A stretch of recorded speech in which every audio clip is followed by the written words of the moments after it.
할렐루야. 인생 문제 시리즈 129번째 시간, 이 시간 함께 말씀 나누겠습니다. 오늘 말씀 요한복음 19장 1절에서 4절까지 말씀입니다. 요한복음 19장 1절에서 4절까지 말씀, 이 말씀 함께 봉독합니다.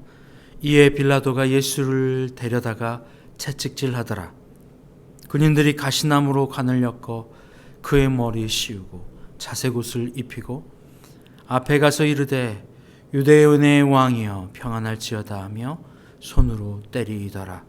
빌라도가 다시 밖에 나가 말하되 보라, 이 사람을 데리고 너희에게 나오나니 이는 내가 그에게서 아무 죄도 찾지 못한 것을 너희로 알게 하려 함이로라 하더라. 아멘. 할렐루야. 빌라도는 강도 바라바와 예수님 사이에서 누구를 놔줄까라고 하는 질문을 유대인들에게 하였어요. 그리고 유대인들은 거침없이 바라바를 놔줘라라고 이야기를 했었죠. 그리고 바라바는 그 선택대로, 그들의 말대로 오늘 예수님을 데려다가 채찍질합니다. 그리고 군인들이 가시관으로 그의 머리에 씌워 피를 철철 흘리게 되죠. 빌라도가 예수님을 다시 회중들 앞에 데리고 나옵니다. 그래서 오늘 4절 말씀을 하는 거예요. 한 번만 다시 볼까요? 빌라도가 다시 밖에 나가 말하되 보라, 이 사람을 데리고 너희에게 나오나니 이는 내가 그에게서 아무 죄도 찾지 못한 것을 너희로 알게 하려 함이로라 하더라. 이미 채찍에 맞고 피를 흘리고 회중들 앞으로 데려 나와졌어요. 그리고 바라바는 변명하는 거죠. 나는 예수를 데리고 나온 것이 너에게 나는 죄를 찾지 못했다. 그러니까 나에게 묻지 말라는 거예요. 내가 예수를 이렇게 만든 것이 아니라 너희가 이렇게 만들었다라는 것을 다시 한번 확인시켜 주는 것입니다. 어쩔 수 없는 상황이었어. 내 선택이 아니었어. 그럼에도 불구하고 빌라도는요, 오늘날 우리가 사도신경을 외칠 때마다, 부를 때마다, 예배를 드릴 때마다 본디오 빌라도에게 고난을 받으사라고 하는 것 아니에요. 그 어쩔 수 없는 선택이었어. 이 땅을 살아가는 모든 사람들은요, 이 땅 가운데 선택을 하며 살아갑니다. 자의가 됐든 타의가 됐든 그 선택을 하고 살아갑니다. 우리 인간은요, 안으로는 마음, 영혼이 있고 밖으로는 우리의 몸이 있어요. 그래서 내 몸이 실행하고 선택하고 내 입이 말하는 것에 대한 책임은 누구에게 있나요? 나에게 있어요. 말하는 주체와 행하는 주체가 내가 아니라 다른 이가 아니라는 사실이에요. 간혹 영화에서는 이런 경우가 있죠. 어떤 특별한 텔레파시를 가지고 있는 존재가 내 몸을 조절해가지고 어떤 나쁜 짓을 저지르게 만들었어요. 그리고 나는 내가 한 게 아니에요. 그래도 이 땅에 살아가는 모든 사람들은 그가 저지른 일로 알아요. 그 사람 입장에서는 억울한 일일 거예요. 그러나 그의 행함, 그의 육의 행함, 의지적 행동은 바로 그로부터 기인되었다는 사실입니다. 이것은 성경도 이야기라는 거예요. 그의 죄, 그의 선택, 어쩔 수 없는 선택, 어쩔 수 없이 나는 회중들이 원했기 때문에 하는 선택이야 라고 하며 그 상황을 무마시키거나 내 책임을 전가하는 행위, 바로 이것이 죄입니다. 사실은 아담이요, 선악과를 먹게 되었어요. 누가 먹었나요? 아담이 손을 뻗어 선악과를 먹었어요. 자신의 행함이죠. 그런데 아담의 변명은 무엇이었나요? 어쩔 수 없이 먹었어요. 내 선택이 아니었어요. 하와의 선택이었어요. 하와가 시켜서 그랬어요.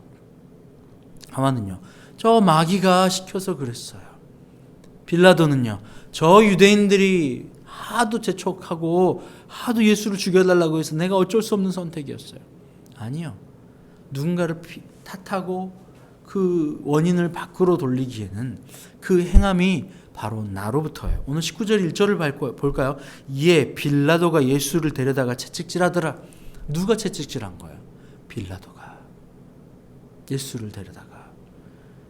빌라도가 어쩔 수 없이 자기는 싫은데 채찍질하게 어쩔 수 없이 자기 힘이 아니었다. 뭐 이런 얘기가 아니에요.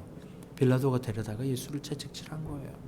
빌라도가 데려다가 예수를 십자가에 못 박은 거예요. 빌라도가 데려다가 예수를 고난을 받게 한 거예요. 여러분, 우리의 삶 가운데 우리는 이런 의지적 행동을 하며 살아갑니다. 말을 하고 행하는 이것은 바로 우리 육체의 표현이에요. 육체를 가지고 있는 육체의 열매는 말과 행동으로 나옵니다.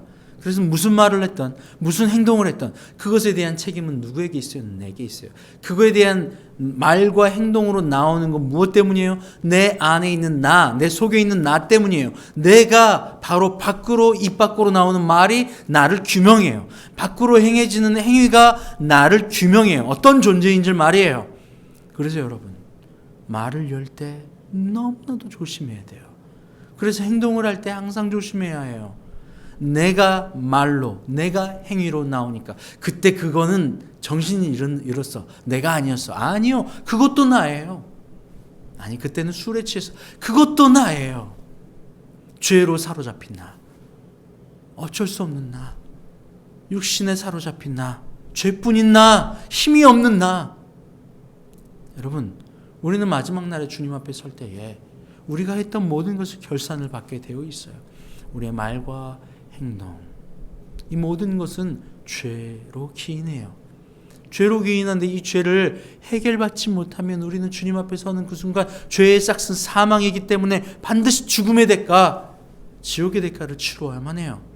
한번 사람에게 죽는 것은 정해진 일이에요. 그리고 그 이후에는 반드시 심판이 있겠다 하셨어요. 심판 때는요, 우리가 했던 모든 일이 다 정해지고 주님 앞에 고해지게 되는 거예요.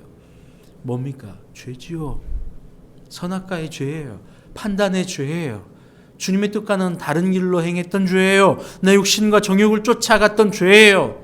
내 안에 내가 주인 되었던 죄예요.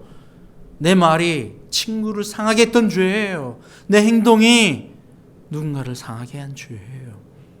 그 모든 죄, 여러분 어떻게 해결할 수 있어요? 오늘 예수님은요, 빌라도 옆에 잡혀가지만 한마디 하지 않으셨어요. 예수님은요, 십자가의 고난을 당하지만 한마디 하지 않으셨어요. 오히려 그들을 대변하셨어요. 저들은 저들의 죄를 알지 못해요. 저들을 용서해 주세요. 바로 이것이 예수님이 나의 죄를 깨끗하게 해주시는 방법이에요. 우리는 죄인입니다, 여러분.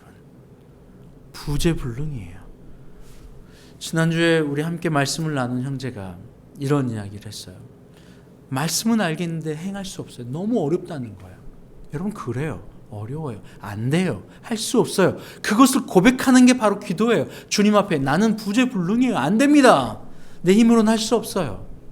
나는 말씀 따라 살 수 없어요. 나는 하나님의 그 사랑 받을 자격도 없어요. 예수님이 걸어가신 그 십자가 내 힘으로는 안 돼요. 맞아요, 여러분. 안 됩니다. 우리의 행함이 어떠한 결과를 가져올 수 있겠어요? 아니, 우리의 시작이 죄였기 때문에 우리가 아무리 어떠한 이 죄를 내 스스로 해결하려고, 아니면 혹 짓는 죄가 말이 싫어서 어쩔 수 없어요. 다 그렇게 가잖아요. 라고 하면서 나도 어쩔 수 없이 따라가는 거예요. 라고 변명해도 소용없어요. 우리의 죄는 죄예요. 우리의 행함이 바로 드러나게 되어 있어요. 말로, 행위로. 그런데 우리가 죄라고 하는 사실로 끝나버린다면 예수님의 이 죽음은 아무런 의미가 없어요. 예수님은 알고 있었어요. 우리가 능력 없고 힘 없고 죄인이란 사실을 말이에요. 그래서 예수님이 죽으신 거예요. 왜요? 내 죄를 대신하셔서. 우리가 오늘 19장부터 요한복음 21장까지 볼 예수님의 고난의 그 여정은 나를 향한 사랑이에요. 사랑 때문에 견딘 거예요. 사랑하기 때문에. 부모가 자녀를 사랑하면 고통을 감수해요. 부모가 자녀를 사랑하면 내 배를 곪더라도 자녀를 먹이는 거예요. 왜요? 사랑하는 일을 위하여 내 것을 포기하는 거죠. 예수님은 우리를 사랑하셨기 때문에 자신의 고통을 감수하신 거예요. 왜요? 나를 살리시려고 우리의 죄를 대신 짊어지신 거라니까요. 이게 너무나도 큰 사랑 아닙니까? 여러분, 그 십자가의 사랑, 나를 향해 있는 그 사랑, 여러분, 그것은 너무나도 큰 사랑이에요. 나는 죄인이에요. 어쩔 수 없어요. 여러분, 그렇다면 무엇을 의지하는 거예요? 그래서 주님을 의지하는 겁니다. 그래서 그리스도의 십자가를 내 안에 새기는 거고 그 사랑을 받아들이는 거예요. 그걸 받아들이고 그리스도의 사랑이 내 안에 있는 사람만이 내 죄가 해결받는 거예요. 새 사람이 되는 거예요. 새 사람은요, 목욕을 했다고 새 사람이 되는 게 아닙니다. 안이 바뀌는 거예요. 내가 주인이었고 내 판단이었고 내 뜻대로 했던 내가 죄인이란 걸 깨닫고 내 뜻이 아니라 이제는 내 삶 주님을 위하여 살게요. 이 얼마 남지 않은 삶도 주님을 위하여 살게요. 주님의 그 은혜가 너무나도 커서, 주님의 그 사랑이 너무나도 커서, 바로 이것이 그리스도인이 걸어가는 삶이에요. 주인이 바뀌어가는 삶이에요. 죄인임을 인정하는 삶이에요. 할렐루야. 함께 기도할게요. 하나님, 본디오 빌라도는 어쩔 수 없는 선택이었다며 변명합니다. 하지만 주님, 우리는 고백합니다. 나는 죄인이라고 말입니다. 우리는 죄인이라고, 나는 할 수 없다고 말입니다. 그래서 주님, 주님의 사랑이 필요합니다.